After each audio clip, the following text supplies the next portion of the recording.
Friends, today we are making this gorgeous ratatouille. It is the perfect recipe for all of your summer vegetables, including zucchini, eggplant, summer squash, onions, bell peppers, and tomatoes. Now, many of you may know of this dish from the very popular Disney Pixar movie of the same name, but a traditional French ratatouille is a bit different, and I will talk about that on this video as we cook together. All you need to know right now is that this dish is healthy, incredibly tasty, thanks to all of the herbs and that just delicious roasted flavor, and it's a great way to get more veggies into your diet. So let me show you how to make it.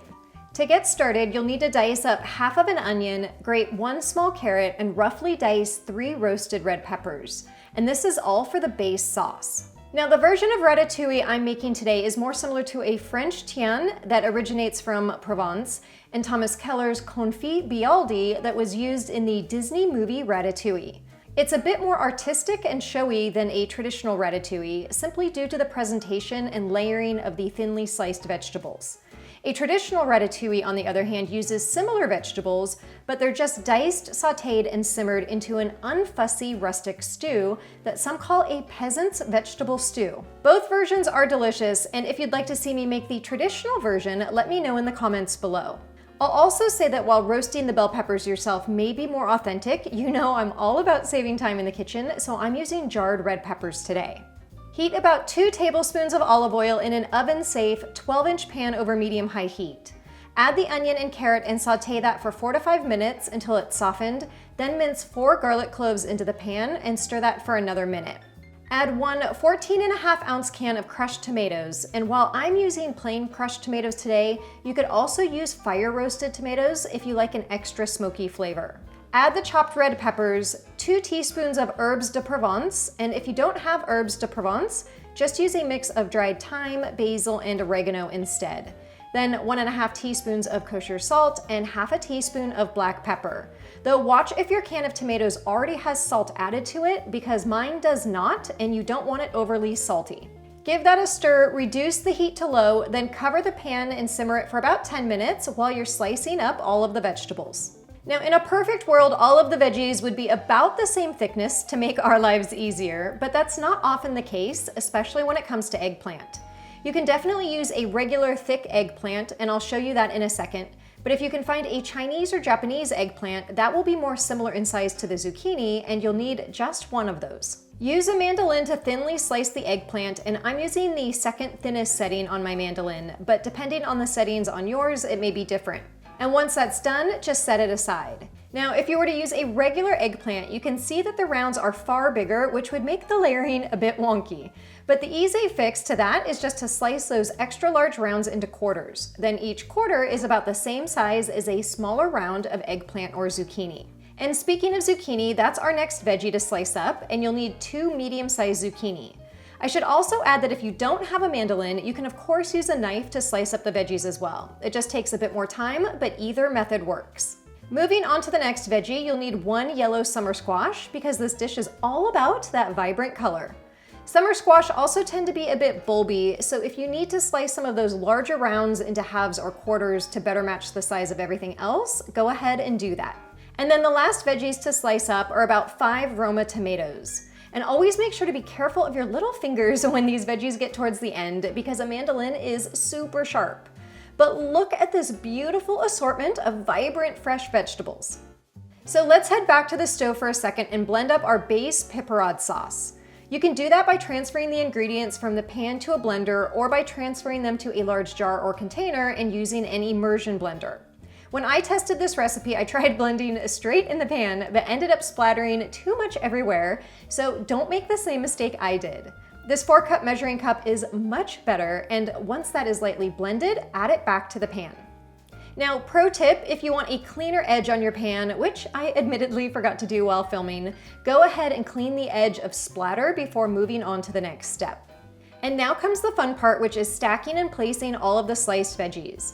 There's really no right or wrong way to do this or specific order that you need to take, but I stacked a zucchini, tomato, eggplant, zucchini again, then summer squash. I also like to stack several mini stacks on my cutting board before grabbing about 3 of them together to then place them in the pan.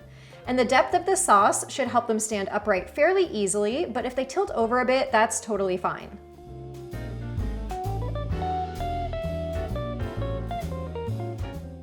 Repeat this process several times and keep placing the veggies in a circular pattern around the outside edge of the pan.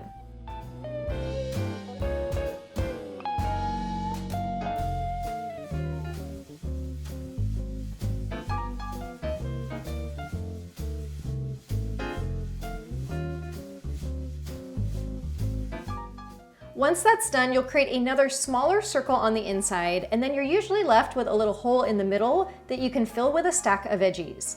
If you happen to have a few extra slices, you can always sneak a few more in if you happen to see gaps anywhere, but once you're done, it should look a little something like this. The last part of this recipe is the dressing, and you'll need about a tablespoon of finely chopped herbs. Any fresh, tender herbs work, but today I'm using a mix of thyme and parsley. If you're lucky enough to have a garden with fresh herbs, just use what you have on hand. Add a 1/4 cup of olive oil to a small bowl, then add the chopped herbs and 3 minced garlic cloves, because more garlic is always better. And then, of course, some salt and pepper to taste. Give that a stir and then drizzle it all over the veggies. Not only does this add flavor and a little pop of green, but it helps to give it that beautiful roasted color as well in the oven. Cover the pan either with a lid or some aluminum foil and then bake it in a preheated 375 Fahrenheit oven for 40 minutes. After that, you can remove the foil and bake it another 20 minutes uncovered until the vegetables are tender and the top is lightly golden. So essentially you'll steam the veggies first, then let them caramelize a bit, which produces the most absolutely delicious melt-in-your-mouth ratatouille with deep roasted flavor. And if you're serving this up for guests straight out of the pan, you can add a few fresh thyme leaves on top for garnish.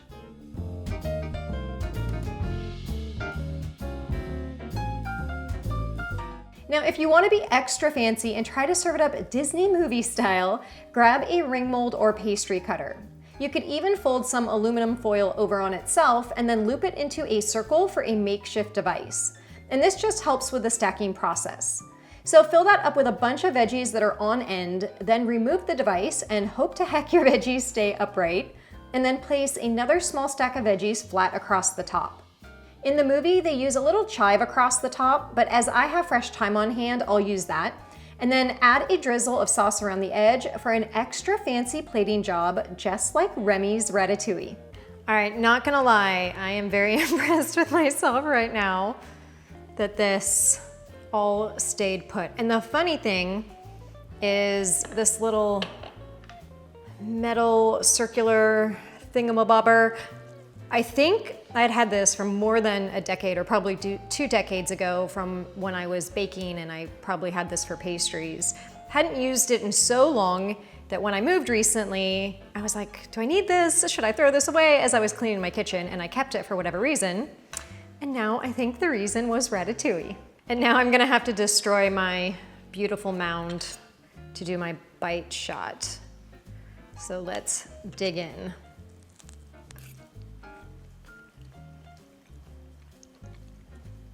So good. The vegetables are so tender. They almost melt together. I mean, it would be kind of cheesy to say they melt in your mouth, but they do. They're just really tender, juicy, flavorful. They get that roasted, herby flavor. They're sweet yet savory. I get another bite. This ratatouille really is a phenomenal side dish. You can serve it with so many different things, but I would say tops on my list would be grilled or baked fish, chicken, or pork. All of those would be super tasty. And don't be intimidated to make this entire recipe even if you are a party of one, because the leftovers are probably the best part, and there is so much that you can do with them. For breakfast, you can serve it alongside some scrambled eggs for a little extra veggie in the morning, or what I would probably do is put it in a bowl and top it with some oozy poached eggs, which are my favorite, or 6.5-minute jammy eggs. Then you've got your protein and your veggies, and you are off to a good start in the morning. And if you're a vegetarian and looking for just a little bit of a heartier option, you can serve this over any type of rice or polenta, sprinkle a little fresh Parmesan cheese on top. That is delicious. And yes, due to popular demand, I am sure I will do a traditional French authentic ratatouille in the future that is cubed and sauteed. That's the delicious vegetable stew. But for now, I hope you do give this sliced and layered version of ratatouille a try. take a photo. Make sure to tag me on social media, whether you take a photo of this very vibrant and colorful dish, or if you are confident enough to try the stacked movie version, you get bonus points if you can pull that one off. I hope you guys enjoyed today's video, and if you did, make sure to give it a thumbs up. Tell me how you would serve this up for yourself or for guests or friends or family, and I will see you again in the next video.